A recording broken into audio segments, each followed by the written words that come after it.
Dongdong ay si Dong Ilay, insali-sali tumay.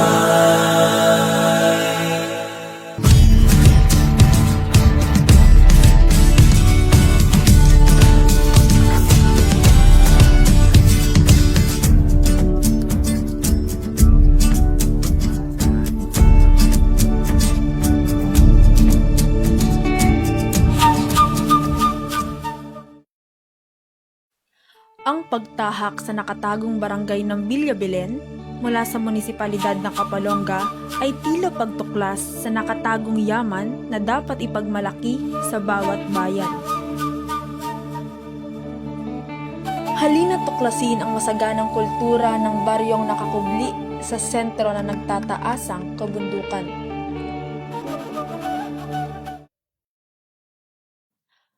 Ang pinakamalapit na ruta na aming dinaanan ay ang pag-akyat sa matarik na bundok ng Kagintian, na kung saan matatalim at matatalas na bato ang sumalubong sa aming mga hakbang. Kakambal din ito ang madulas na daan at masukal na kapaligiran.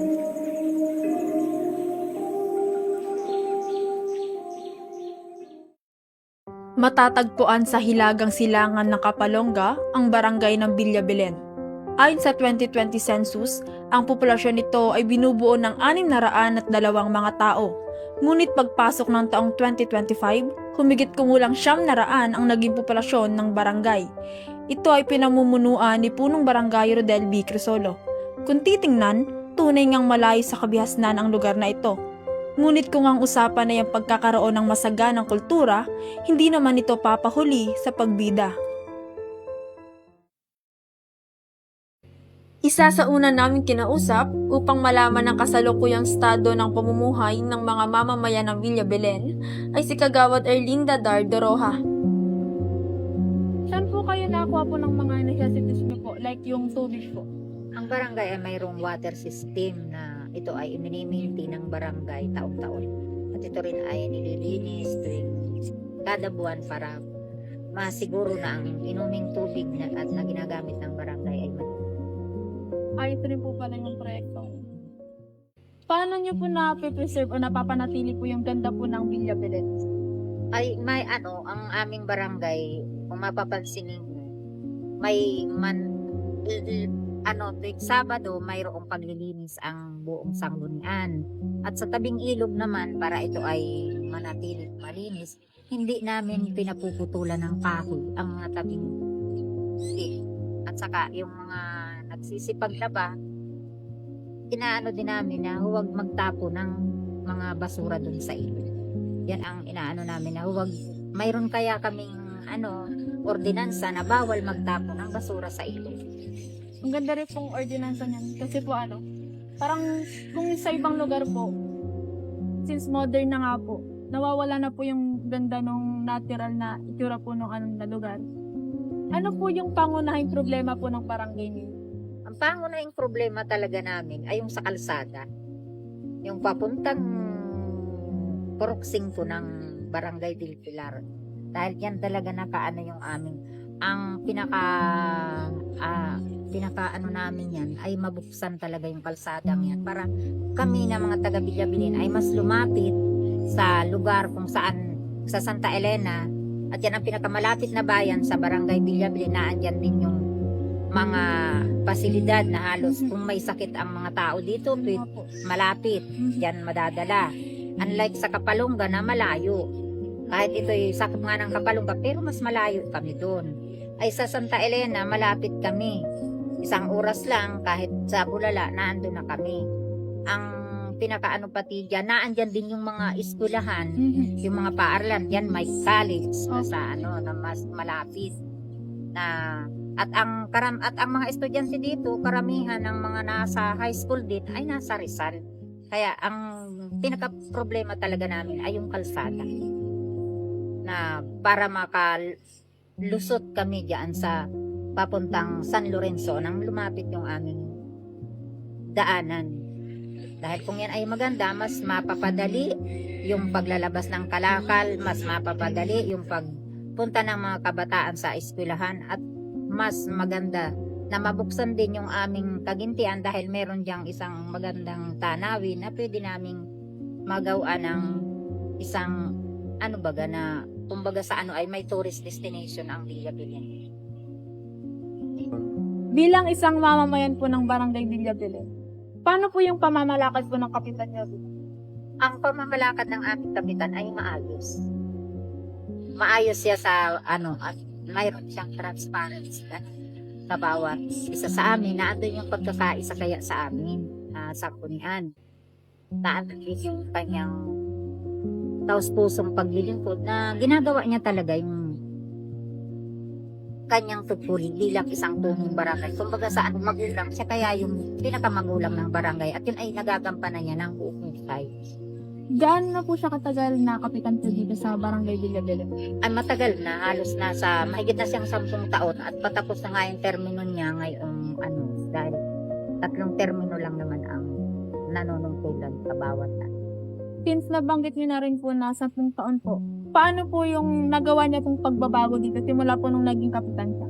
Maraming pagbabago yung mga, lalo na sa mga kabataan dahil pinatutupad namin talaga dito ng may instruksyon sa mga kabataan na andun yung pag alas 9 dapat nasa loob ka na ng bahay at kahit dun sa mga ano, na andun yung pagpapatupad ng maayos dun sa mga kabataan. Lalo na kahit sa aming mga matatanda may curfew pa rin. Kaya maayos yung kanyang ginawang mga bata, yung mga ordinance na ipatutupad niyang maayos sa aming barangay dahil nadisiplina niya yung kumbaga sa ano, may pagdisiplina doon sa mga mamamarangay. Yung pantay-pantay din na pagtingin niya.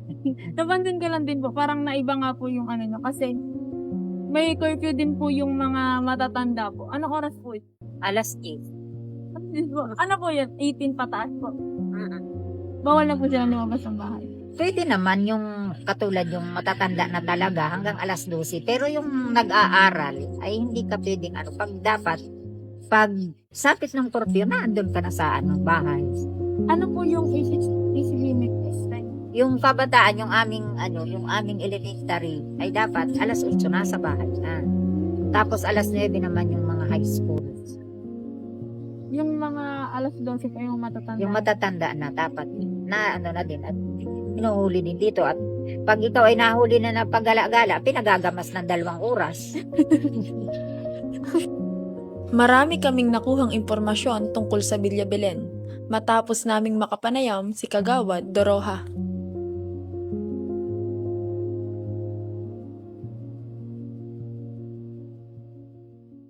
Masigla kaming sinamahan ni Kagawad na ikutin ang Villa Belen at ipakita ang kabuhayan nila rito. Isa na nga ang pagbababuyan na kanilang pinagkakakitaan at pinagkukuhaan ng pangunahing pangangailangan. Ang inahing baboy na ipinakita sa amin ni Kagawad ay ang pinagkakakitaan ng isang pamilya. Dito sila kumukuha ng pantustos sa kanilang pangangailangan.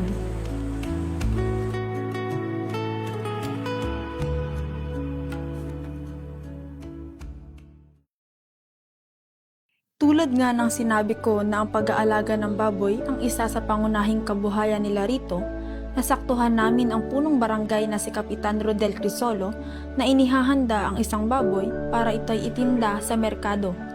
Hindi na rin namin pinalampas ang pagkakataon na ito upang siya ay aming makapanayam.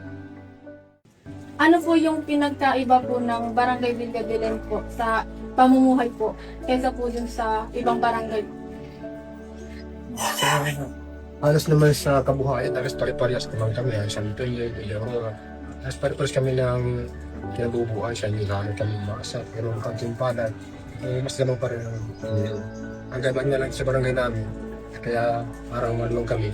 Dahil ang mga may disiplina talaga. Sumusunod sa barangay. Kaya laging maayos ang aming hanap buhay. Iwasan yung mga pagnanakaw.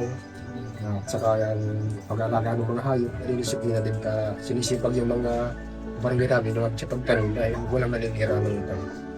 Kaya sa mga pinakaiba namin para sa mga barangay.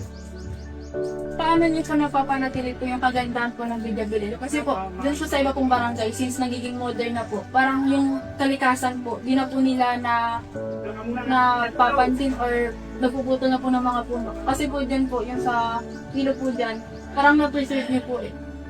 Talagang yan ang bawal dito eh. Kahit yung mga pangbahay, talagang sinisigurado namin na puputol sila ng mga pangbahay, talagang piling gamitin para hindi nga magsayang yung mga puno. Bukod sa ron kami na din na may programa din na tatanim tayo ng mga puno ng kahoy. May aktivity ng sanggunian. Kaya yun mga pa sila yung mga barangay namin ang talagang maayos pa ang kabahuyan tayo nasa susuporta namin. Ulit, yun pinabawal ko talaga ang pagpuputol ng kahoy dyan.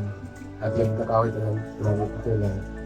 At saka yun ang mga komitiba, talaga ginagapan nila yung gasolina. Kaya nababay tayo lagi yung ating mga kalikasan. Dahil sa suporta ng bawat isa. Ano po yung kakulangan po ninyo dito po sa Barangay Villabilin o need pong baguhin po? Siguro ang kulang sa amin dito, school. Malayo pa yung dito sa Pagkipangitang iba sa mga kusip. Makabiligyan kami, ito namin mapunan. Sa kakulungan naman sa yung tulay, saka yung kalsada. Hindi lang naman ang panamin dito. Dahil sa mga grupo naman, ang mga grupo ko. Mas magpapalaro ko ng tista, nagpapalaro na rin ako. Kaya yung mga panamin dito, mga panamin na rin sa tista. Po yung pinakapangunahing problema po na kinakaharap po ng barangay. Siguro yung problema namin tinatagyo ito ay talagang sa mga pasukas sa kayang aso. So yung talagang nandarugan na kung dahil sa hindi appropriate yung lakas. Kung sakali nakabibigit na ari tayo tayong makasuhan. Hindi namin maikatipag ng mayas. Dito naman sa basura, hindi naman yung kita din nga tao. Yaman nang wala naman kami ng pil na pwede yung paglagyan. Yun ito na kami yung dito yung sa barangay. Bilang punong barangay po ng Villabilin, ano po yung mensahe niyo po sa nasasabutan niyo? Ano lang, yung tuloy-tuloy lang sila sa mga pagsunod dito sa mga susunod na sanggunian. Huwag lang maging kasawan para maging maayos yung barangay. Panatuloy yung katahimikan, makilala ang barangay natin na sa lugar na malunis, sigurado at Salamat po. Tunay ngang ang mamamayan ng Villabilin ay may pagkakaisa dahil sa disiplina. Ang mga natatanging katangian ng baryong ito, hindi lang sa mismong lugar, kung hindi pati na rin ang mga tao, ay tunay ngang kahanga-hanga. Kung may nag-aalaga ng baboy bilang kabuhayan, mayroon din namang mga nagtatanim ng palay o mga nagsasaka. Isa rin ito sa mga pangunahing pinagkakakitaan nila. Sa usaping agrikultura, isa ito sa mga sektor na malaki ang gampanin sa pamayanan at ekonomiya. Kung walang palay, hindi kumpleto ang hapagkainan sa bawat bahay.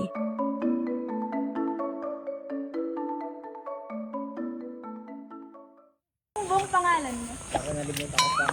Yun lang. Nadala ka tutong dito sa butik. Jolito ako si Jolito. Doroha. Doroha po. Ay, kaano niyo po si Minda? Minda Doroha. Ano niyo rin po? Tinatanong ka lang kung ano mo kung tuturo mo. Saan? Kayo po, ano pong pangalan niyo? Sino? Ako? Opo. Ay, tutoy na lang. Hanggang sa Santa Elena, mayroon pa kami doon kabaongan. Duruha din ako.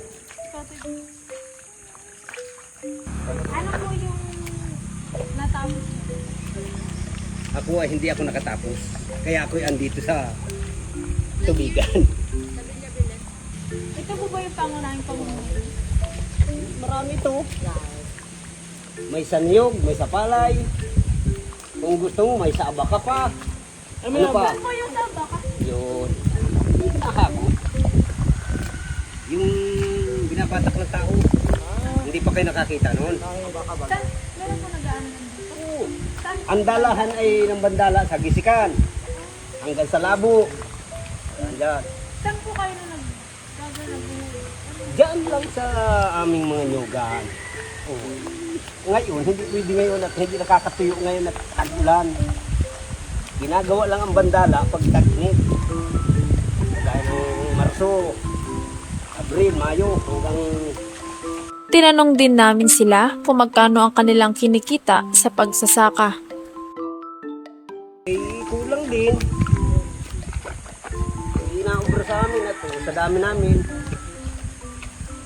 Baka ako'y tanungin mo kung ilang kami, ay baka magtaka ka. City. Ha? City kami.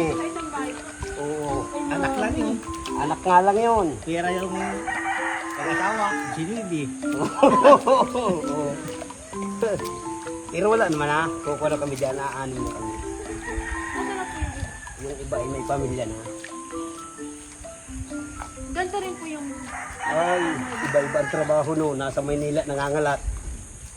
Tagaktak man ang pawis at ngalay na sa pagtatalok, nakakatuwang isipin na positibo pa rin at nagagawa pang magbiro ni Kuya Totoy at Kuya Julito. Pangupat nga. Ang ibig sabihin, tigkakabaka ka. Wala kaya. Isa.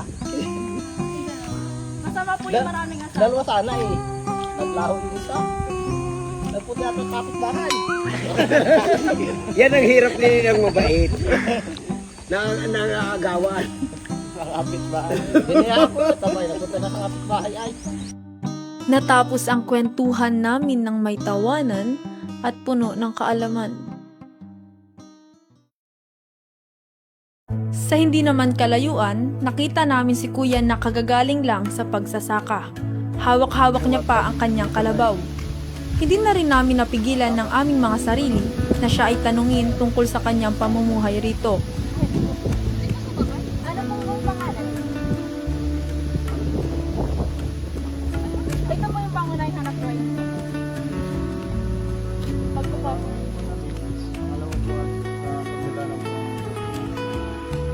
Ano po mas mahirap sa dalawa?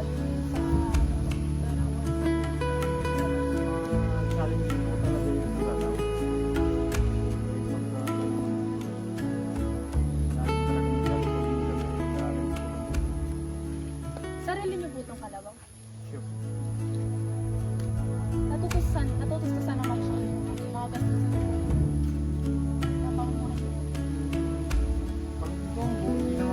Dala na rin ng kuryosidad, humingi kami ng permiso kung pwede bang sumakay sa paragos ng kanyang kalabaw. At siya naman ay pumayag. Na ano po yung Tumawa ka lang po dyan sa kami. cheer? Ano po yung Hello! Remedy pa na yung kalabaw at yung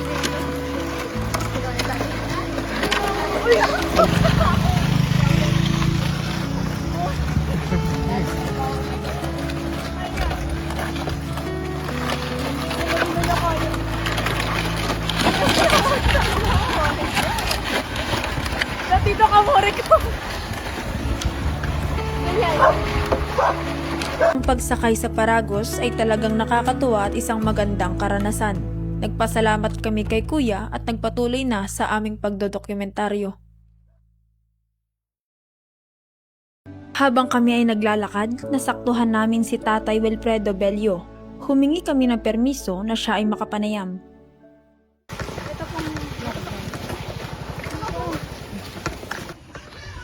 Tao po. Nagsimula na nga ang panayam namin kay Tatay Wilfredo nang masigla niya kaming pinaunlakan sa kanyang bahay. Ay, saan po yung ano po? Yung nag-uling po kayong kahit mayroon pa po kayong bundok po na pinupunta? Meron. Ano naman po yun? Pwede po siya. Kaya po, sa gobyerno po, inaalaw po nila yung pag-uuling. Eh, hindi man yun gawa na sa mga nyugan yun. Ah, Hindi yung bawal. di ba yung bawal? May sarili po ba kayo? Meron. Ay, yan po sa pag-inyugan po, ano po yung pinakang proseso po doon yung hanap buhay niyo? Ito yan. Pag madali, gusto mong madali, binubuo lang. Pagkakawit, papalawan, dadali na dito sa Yun sa pagkakopra naman. Mas matagal yun. Masagal po yun. Gagatungan mo pa yun. Sinsig ka lang. Pero pagkakopra din po. Ay, pag mahal. Eh ngayon ay lamang sa buko. Ah. Magkano po yung ano nun, yung bentahan po? Kaya dito, 12.30 ngayon yung buko. Isang piraso po. Per kilo. Or per kilo. Oh. Magkano po? 12 pesos. Isang kilo po. Oo, isang kilo. Ano po yun? Para sa inyo? Mababa na po or... Eh, ngayon, yung talaga mababa ngayon. Dito na 20. Ngayon ay nagbaba. Mababa. Paano po natutustusan yung mga pangangailangan mo? Eh, paano tutustusan? Ay, nadating na lang naman. Diba, may kargahin. May nag-aabi sa kinabukasan. Nadating na lang. May nagbukas, may nagpapakarga sa akin. Hawlingin yun dito. Niyog dito. Paano niyo po binebenta yung mga niyog po na nakakawit niyo? Eh, pag kinawit at napalawang, nagkakarga niya sa kabayo. Nadaling dito. May bilihan dito. Ah, Marami ditong namimili. marami po. Ano po yun? Sa iba't ibang barangay din po? Or dito na po? Dito lang yan. Dito nasa 5 ang namimilihan. Ano po yung may mga truck rin po sila? Or Hindi may nakuha talagang truck. may nakakawit talagang truck? Tapos Pinipick up naman sa kanila. galing po yun sa ibang barangay na po. Saan po dinadala yun? Meron pong... Saan saan, may malayo ay, may sa Biyaya. May dalan talagang pabrika sila. So, Mas ano po din, kapag ganun po, mas... Kung idedirekta niyo po yung pagbebenta din sa kanila, mas mura po or mahal? mas mahal. Mas mahal. Kaya lang, hindi ba i-direct ang sasakyan. Hmm. Kaya dito na lang. Hmm. Doon, kakaunti. Dito lang. Nakakailan po kayo? Kunwari po, nakakawit po kayo, sabi magbubuo po kayo. Ilang kilo po? Aba yung kinakawitan ko doon, nakakalimandaan. Ay, 500 kilo rin yun. 500 kilo? Oo. Ang isang buo bagay na namigit pang isa kaya, pag malalaki. Mhm. Paano po kapag may mga kalamidad o bagyo po? Ay, nung nagbagyo, yan nga nangyari sa inyo. Nalalaglag. Ano po yun na ibebenta niyo? Eh di na, at ko na kung saan ay bugnon. Ah, Mura na tumigas, ganun. pag ganun po, Pangit na yun. nababa rin po yung kita niyo po. Nababa, kaya nagmura. Gawa po nung nakaraang bagyo po. Apektado ang mga tao niya na wala nang hanap buhay. Binagyo. Naulian pala ngayon. Inog dito. Ay, paano, nakukuyos din po ako dun sa kaya po, Makapuno. Paano po yun, di ba po sa Nyuglan din po yun? Yung Makapuno. Paano po Ay. nagiging ganun yung itsura niya? Eh kung yun, makapal na malambot. Pero nakakapag... Hindi siya nakalog. Nakakuha mo na po kayo ng ganun? Oo. Sa, kunyari po, sa isang puno. Meron Pero po- bihira. Bihira po. Mga ilang puno, kunyari po, 10 puno lang. Talagang mayroong puno na kuhan, makapuno. Ay, totoo po. Tanda na yun namin. Binibenta niyo rin po yung ganun. Eh, bihira naman. Bihira po. Kahit yung puno ni makapuno, may lalabas na. Apat yun. Dito po, allowed po kayo dito, pwede po kayo dito magputol po ninyo. Or depende po din sa menu. Eh, dati may nagbibinta rito. May namimili nito ng mga puno. Yung mga hindi na nabunga, Yun na po yung... Pero, pagputol. nga pa tawag yung Bukol pupul. bet, yun na. So, ano po, malaki rin po kayang kitaan doon. Pero siguro, May nag-uuling po dito. na? May nag-uuling po. Meron. Meron. Malayo po dito sa Oo, kasi mga yan. bundok-bundok po. Ako, pag walang ko, nag-uuling din. Power show ang gamit. Power po po. Maliit. Ayun o. Ay, oo nga po. Ano po, para nag-uuling po kayo? Ano po mas malaki ang kita sa pagninayag o pag-uuling po? Parang pandun. Kailangan sa pag-uuling, dire-diretso lang ang trabaho mo. Ay, yun na. Pag yung pabagal-bagal ka, Mhm. talo ka. Sa konsumo lang, Okay. Tapos may gasolina rin po yun. meron. Ano po ba yung mga pangunahanap buhay po dito ng mga tao? Eh, siya na nga yan. Pag niniyag Oh. po, pag-uuling, Yan. pag Pagdadanaw. pagdadanaw po, Ang yun po. Mhm. Yung may paragos kanina, kanya ito. Ay, sa po. Hmm. Pagdadanaw. Tsaka, may nagbababoy rin po dito. Meron. Marami dito. Marami nga. Matapos nga ang pakikipag-usap namin kay Kuya Wilfredo, kami ay nagpaalam na sa kanya at nagpasalamat sa paglalaan niya ng oras sa amin. Maraming salamat po sa mainit po ng pagtanggap at paglalaan niyo po ng oras sa amin. Salamat din sa inyong dating dito sa aming barangay at kayo ay nagkandak ng isang magandang interview para sa aming mga barangay. At sana ito ay makita din ng mga kung ito ipopost man ninyo na talagang ang aming barangay, lalo na yung pangailangan namin sa kalsada, makita ninyo na mataas. Salamat ng sobra-sobra sa inyo.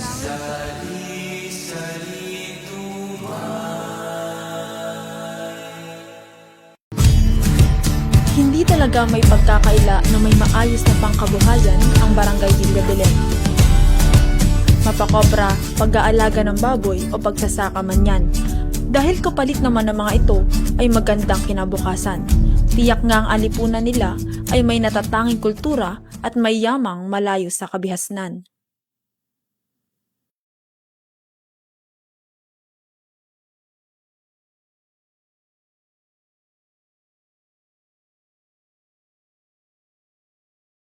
Dongdong ay si Dong Ilay, insali-sali dumay. Dongdong ay si Dong Ilay, insali-sali dumay. Alamat, handa, rap. Marami ang nangangamba, tayo pa rin ba ang pag-asa ng mundo nating napapalo ng kaguluhan at